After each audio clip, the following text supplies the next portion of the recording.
مجھے کچھ چیزوں کے بیچ فرق سمجھنا تھا، جیسے باطل فرقہ، کافر. اب جیسے جو حدیث کا انکار کرتے ہیں، جو تقدیر کا انکار کرتے ہیں، ہم انہیں گمراہ فرقہ کہتے ہیں، اہل سنت کے باہر کرتے ہیں. اور قادیانی، انہیں ہم ڈائریکٹ کافر کہتے ہیں. کس بیسس پہ ہم کہتے ہیں کہ یہ گمراہ فرقہ کے اندر آ گیا اور یہ کافر ہو گیا؟ جی جی شیخ. قادیانی کو ہم کافر اس لیے کہتے ہیں کیونکہ جہاں سے اسلام میں داخل ہوا جاتا ہے، جو پہلا اسٹیپ جو دروازہ ہے، وہ اسی کا انکار کر رہا ہے.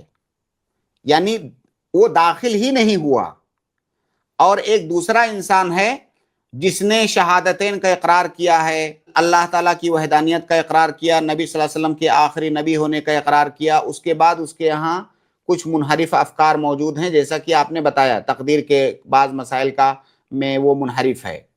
تو وہ کم از کم شہادتین پڑھ کر کے دائرہ اسلام میں داخل ہوا ہے.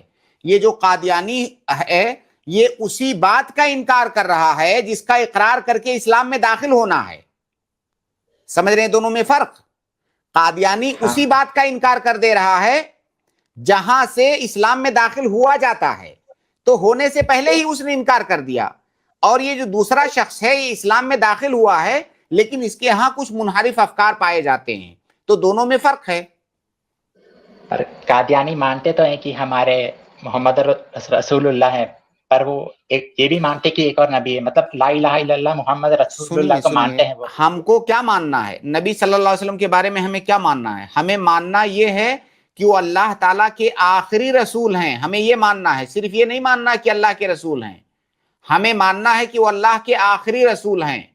انہیں پر رسول اور نبی میں فرق نہیں پتا نا، وہ لوگ گڑبڑی کرتے ہیں. ارے چلیے، آپ نبی رسول دونوں میں اللہ کے آخری نبی ہیں، اللہ کے آخری رسول ہیں. اب صحیح ہوئی؟ ہاں.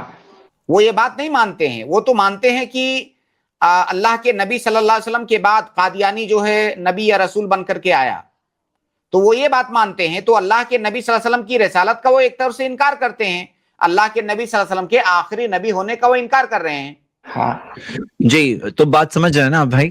پر یہ ایک اور پوچھنا، دیکھو ایک بات یاد رکھیے، کسی کو ہم لوگ ہو سکتا ہے دنیا میں مسلمانوں میں شمار کر رہے ہیں، لیکن وہ ابھی شرک کر رہا ہے، اللہ کے علاوہ اوروں سے دعا کر رہا ہے، اللہ کی نظروں میں وہ کافر ہے، اللہ کی نظروں میں وہ بچنے والا نہیں ہے. تو یہاں پہ بات صرف یہی ہو رہی ہے کہ ہم دنیاوی اعتبار سے اس کو کیا سمجھتے ہیں، کیا ٹریٹمنٹ دیتے ہیں. منافقین کو نبی صلی اللہ علیہ وسلم نے مسلمانوں والا ٹریٹمنٹ دیا، اس کا مطلب یہ تھوڑی کہ وہ مسلمان تھے. تو یہ صرف دنیاوی ٹریٹمنٹ کی بات ہو رہی ہے. اللہ کے پاس قیامت کے دن کوئی بچ کے نہیں جائے گا، اس کے اندر کفر ہے، شرک ہے، کوئی واضح بڑی چیز کا اس نے انکار کیا ہے، لیکن دنیاوی ٹریٹمنٹ کی بات ہے.